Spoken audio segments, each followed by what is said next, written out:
Bryce Harper is incredible. He had high expectations from the time he was 16 years old, and he's done nothing but deliver since. He won Rookie of the Year, a 6-time All-Star, 2-time Silver Slugger winner, and a 2-time MVP award winner. Bryce is currently making over $25 million a year for the Philadelphia Phillies, and he's been worth every cent of that deal so far. The moment he signed with the Phillies, Harper's jersey became one of, if not the most sold jerseys at the time. He's far and away one of the top players in the game, he's not overrated, and the Phillies and their fans are lucky to have a guy and player like him. As for the 2022 Philadelphia Phillies overall, yikes.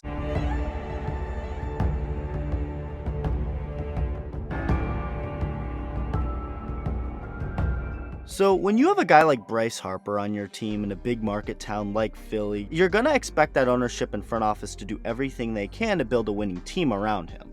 Now, I'm not here to say they haven't, because they kind of have. The Phillies went through a big rebuilding phase for several years. They went into seasons not expected to be good by anybody, and they weren't good. But by the time they brought out the Brinks truck for Bryce Harper before the 2019 season, they were clearly all in, only to finish 81-81. They had a good offense, but bad pitching. The rotation only had a couple good starters in Aaron Nola and Zach Eflin, and as far as the bullpen, they actually had a couple of good arms at the back end in Hector Neris and Jose Alvarez. The rotation was really the biggest letdown of that year's team, leading them to mediocrity. The shortened 2020 season featured an even better offense, Aaron Nola and Zach Wheeler being elite, and Zach Eflin being solid. But this time, it was the bullpen that was horrendous. Like, it was really bad, and this has been a problem that hasn't truly gone away. In 2021, Bryce Harper went off, hitting .309 with an OPS over 1,000, swatting 35 home runs and 42 doubles, winning National League MVP, his second of his career. Zach Wheeler pitched over 200 innings to a 2.78 ERA, finishing just second in the NL Cy Young voting, and the Phillies finished above 500. 2 games over 500, winning just one more game than they did in 2019, missing out on the postseason yet again. The rest of the rotation was bad, and the bullpen was bad.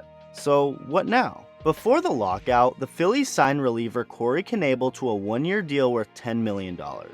A little desperate? Yeah, considering Knable only has one full season as a closer under his belt, missed all of 2019 due to injury, and pitched just over 25 innings all of last year.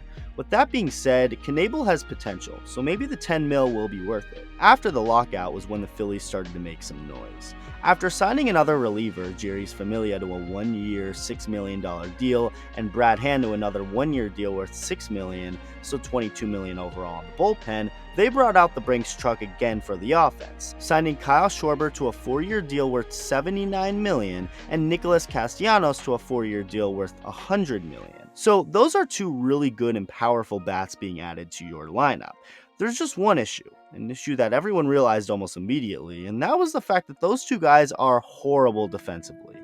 Okay, well, you brush that off and look at the positives. The Phillies added 3 potentially solid bullpen arms, they have some potentially solid starting pitching, and a really good offense that just got even better. So how are the Phillies in 2022? They're an absolute mess. Let's start with the positives. The starting rotation for the most part has actually been pretty good. Brad Hand has been nasty, and Bryce Harper is having another potential MVP season. Now for the negatives. The bullpen as a whole just isn't good enough.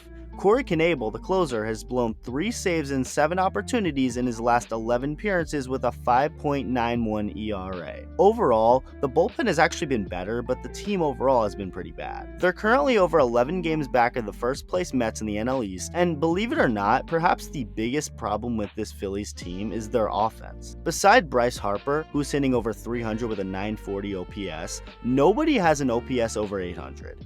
Nick Castellanos and Odubel Herrera have been the 2 next best hitters in the lineup, but even a guy like Castellanos isn't hitting to his full potential. Same with Kyle Schwarber, the 2 new guys. Alec Bohm, Johan Camargo, JT Realmuto, and Rhys Hoskins have all been bad, and it just hasn't been a very pretty year for the Phillies so far.